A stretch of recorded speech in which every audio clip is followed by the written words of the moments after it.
ও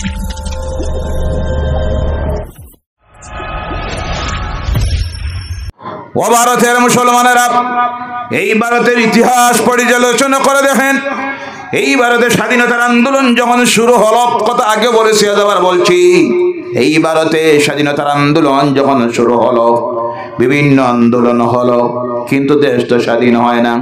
দেশের জনগণ ব্রিটিশদের গোলামির জিঞ্জিরে আবদ্ধ।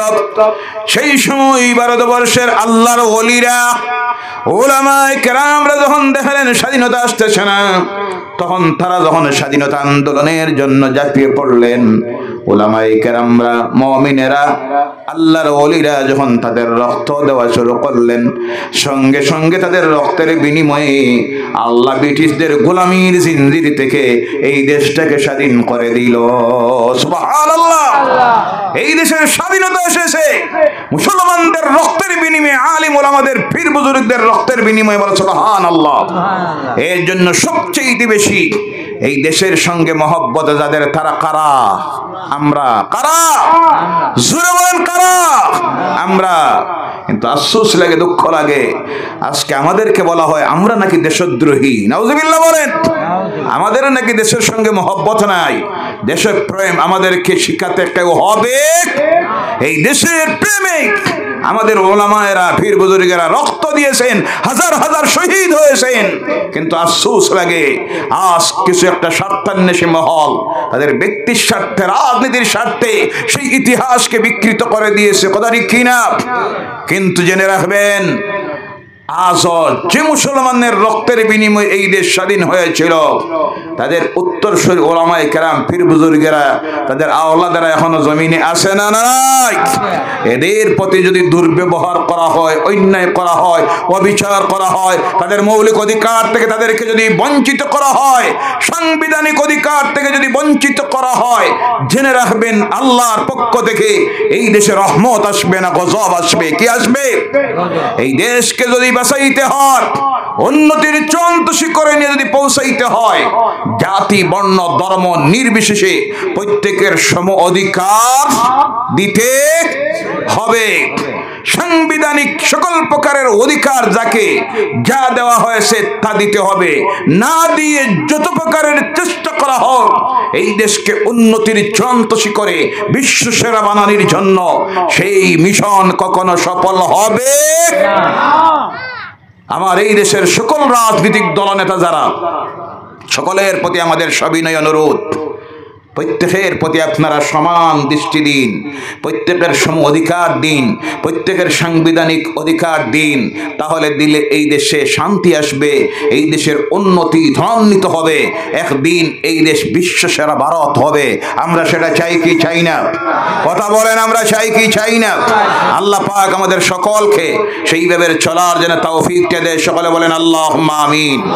ও আমার ভাইরা, আল্লাহ পাক রব্বুল আলামিন নবীদেরকে দিলেন এইভাবে মুজিজা, যাতে নবীরা তাদের ক্ষমতা দেখাইয়া আল্লাহর দ্বীনের দাওয়াত দেন মুজিজার মাধ্যমে।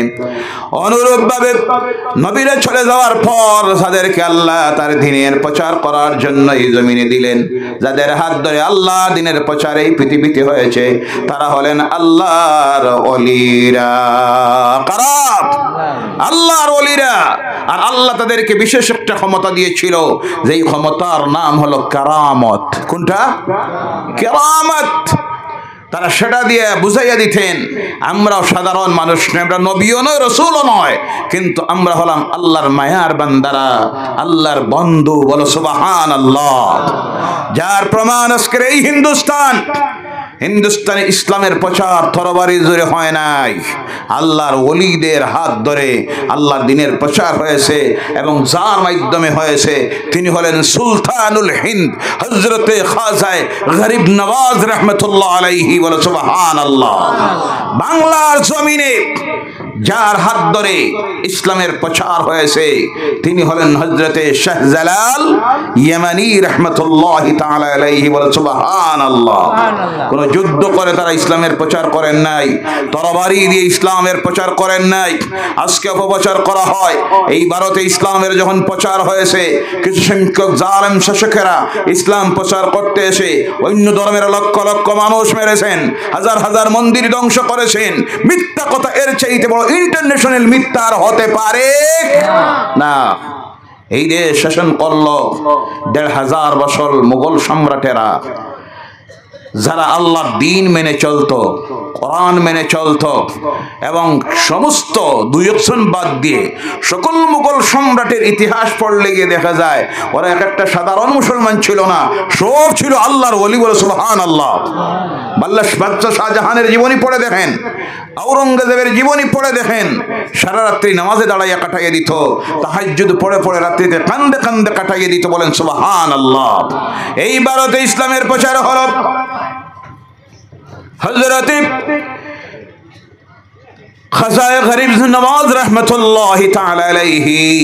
আল্লাহর ওলিরা যেখানে গিয়ে আল্লাহর দ্বীনের প্রচার করেন সেই সিলেকশনটা তারা পান। নবীরা সিলেকশন পায় আল্লাহর কাছ থেকে, আর আল্লাহর ওলিরা সিলেকশন পায় আল্লাহর হাবিব মুহাম্মদ রাসূলুল্লাহ সাল্লাল্লাহু আলাইহি সাল্লামের কাছ থেকে। বলো সুবহানাল্লাহ।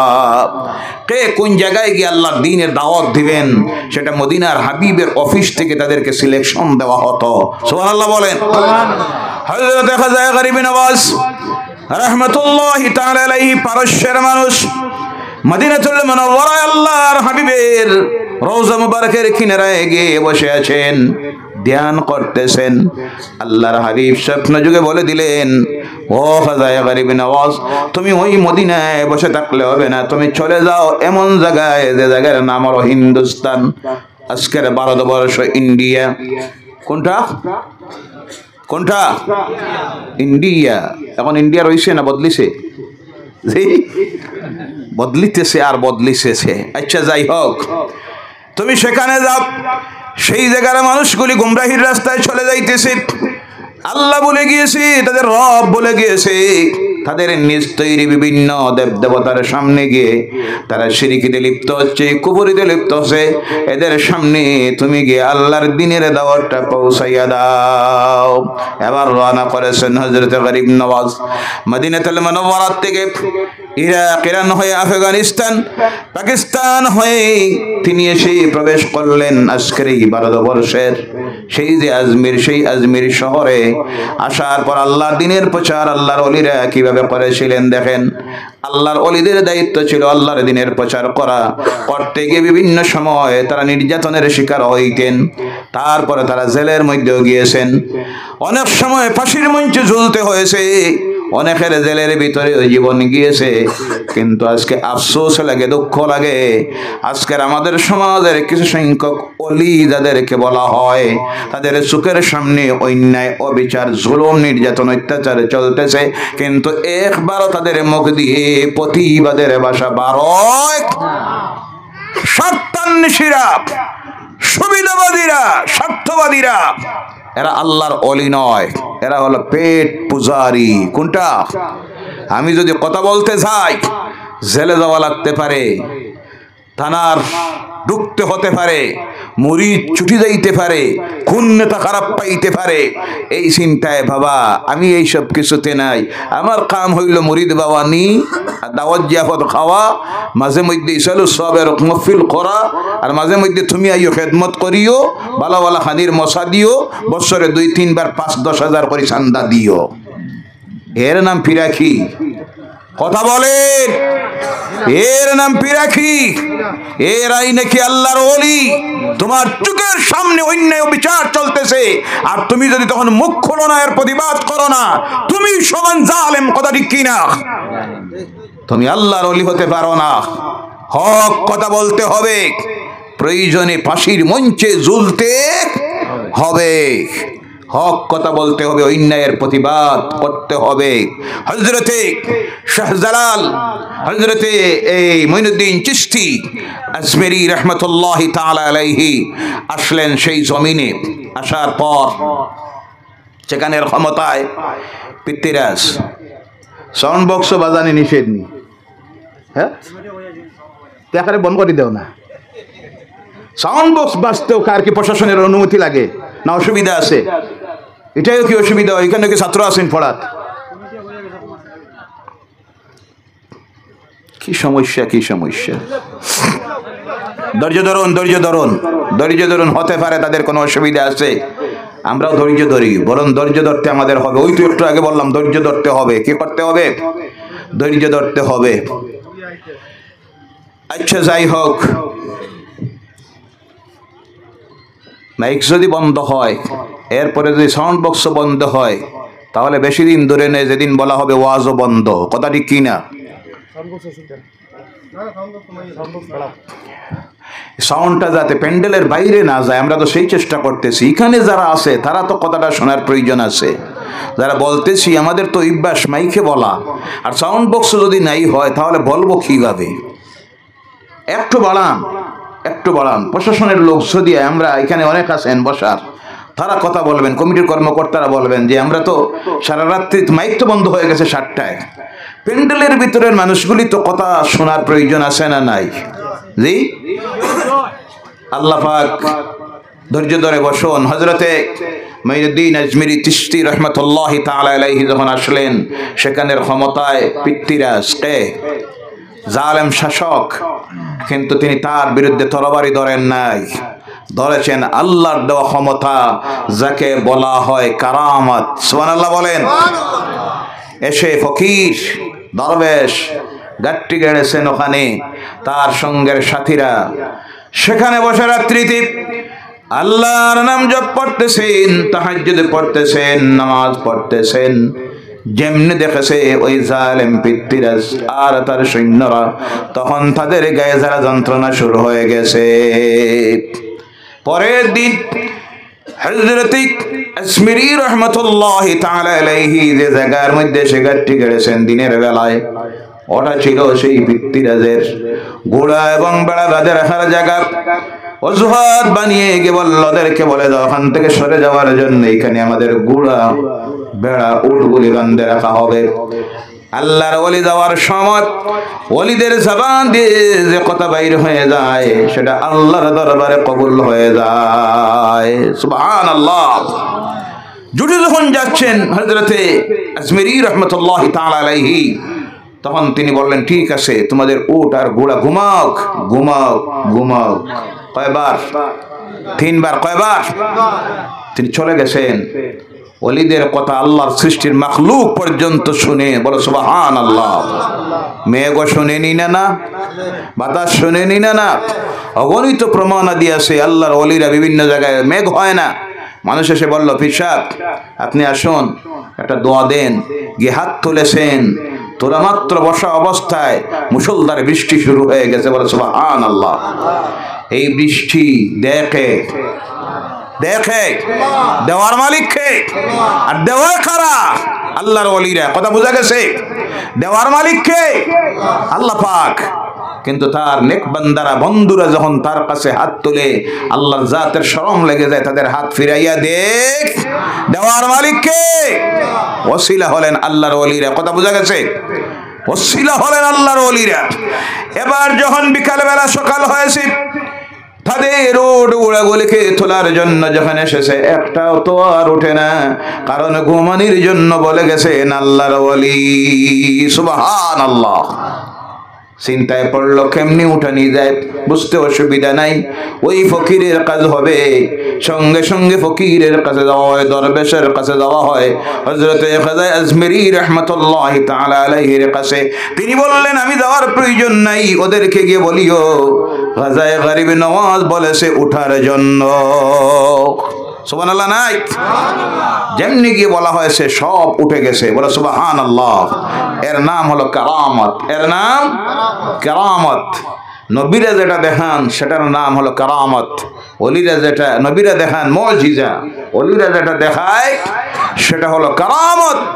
আর বন্ডরা যেটা দেখায়, বন্ড বুঝেন? বন্ডরা অনেক সময় এইভাবে কিছু কর্মকাণ্ড করে দেখায়, সেটা মুজিজাও নয়, কারামত নয়। ইসলামের পরিভাষায় সেটাকে বলা হয় ইস্তেদরাজ। আর এটা দেখার পরে আমাদের সমাজের কিছু মানুষ আছে বিভ্রান্তির মধ্যে পড়ে যায়, আর পড়ে গিয়ে হয় না মানুষটার মাঝে মাল কিন্তু আছে। কি আছে? মাল আছে। কেমন মাল? এক একটার পকেটে দেখা যায় গাঞ্জার মাল। নাউজুবিল্লাহ বললেন না? পকেটে গাঞ্জা, মাথায় চুলের জটা। কোনটা? চুলের জটা, গাঞ্জার গন্ধ, ডুল তবলা। নাউজুবিল্লাহ বললেন না? এই সব বন্ডদের সঙ্গে ইসলামের কোনো সম্পর্ক, আহলে সুন্নাতুল জামাতের কোনো সম্পর্ক। কিন্তু আফসোস লাগে কিছু সংখ্যক উলামায়ে কেরামরা ওই বন্ডগুলিকে পাশে বসাইয়া দিয়া অনেক সময় মানুষকে বিভ্রান্ত করে নিজের ব্যক্তির স্বার্থে। কয় আল্লাহর ওলি গোস কুতুব চিনছই না আপনারা? বলেন নাউজুবিল্লাহ। সে চিনতে পারে নাই, আলেম নামের জাহিল হওয়ার কারণে সে চিনতে পারে নাই। এটা আল্লাহর ওলিও নয়, মাসজুফও নয়, বন্ড। কি? দুনিয়া বুঝে, সব বুঝে, বিবিও বুঝে, বাচ্চা বুঝে, ভিডিও বুঝে, গাঞ্জাও বুঝে, 500 টাকার নোটও বুঝে, শুধু বুঝে না নামাজ। কয় নামাজ আমরার লাগি না, আপনারা বুঝতা না। এটা এই বুঝার আপনাদের জ্ঞান নাই। আপনারা শরীয়তের মানুষ, আমরা হইলাম মারেফতের মানুষ। আমি বলি তুমি মারেফতের মানুষ নয়, তুমি মরার ফতের মানুষ। কোন ফতের? জাহান্নামের রাস্তা ধরেছ, হেদায়েতের রাস্তায় ফিরে আসো। মাহজুফ যারা, তাদের সাবজেক্ট আলাদা। যেমন ছিলেন হযরতে বুলুক শাহ রাহমাতুল্লাহি তাআলা আলাইহি, তিনি 500 টাকার নোট বুঝতেন? তিনি কি স্ত্রী বুঝতেন? ছেলে বুঝতেন? মেয়ে বুঝতেন? ঠান্ডা বুঝতেন? গরম বুঝতেন? কথা বলবেন? কিছুই না। বৃষ্টি চলতেছে, বুলুক শাহর খবরই নাই সপ্তাহ দিন কোথায়। কথা ঠিক কিনা? এদের সাবজেক্ট আলাদা। যে সমস্ত বন্ডরা দুনিয়া বুঝে, সব বুঝে, কিন্তু নামাজ পড়ে না, তাই আমরা লাগি নামাজ মাফ। নাউজুবিল্লাহ নাই। এদের সঙ্গে কোনো প্রকারের সম্পর্ক রাখবেন না। ইসলামে এদের কোনো স্থান নাই। এদের একটাই পরিচয়, বন্ডের দল। কিসের দল? এদের থেকে এই সমাজকে, জাতিকে আল্লাহ যেন হেফাজত করে। সকলে বলেন আল্লাহুম্মা আমিন। হযরত খাজা আজমিরি রাহমাতুল্লাহি তাআলা আলাইহি তখন কি করলেন? চলে গেছেন তিনি ওই জায়গা ছেড়ে দিয়া। পরের দিন ওর সঙ্গের সাথীরা আজকের যায় না সাগর, তার মধ্যে ওযু করেন, গোসল করেন। দেখা মাত্র তাদের বিরক্ত লেগে গেছে। কারণ এক শ্রেণীর মানুষ মন মস্তিষ্কই নষ্ট হয়ে গেছে। ইসলামের কোনো ভালো কাজও দেখলে তাদের ভালো লাগে না, গায়ে জ্বালা যন্ত্রণা করে, আসে না? নাই। তখন দেখা গেল তারা ওযু করেন, গোসল করেন, ইস্তিনজা করলে ভাইরা অবাক হবেন, মানুষ যদি কেউ কাউকে দেখতে না পারে, তার যে কোনো কাজ দেখলে তার গায়ে জ্বালা জ্বালা করেনি না?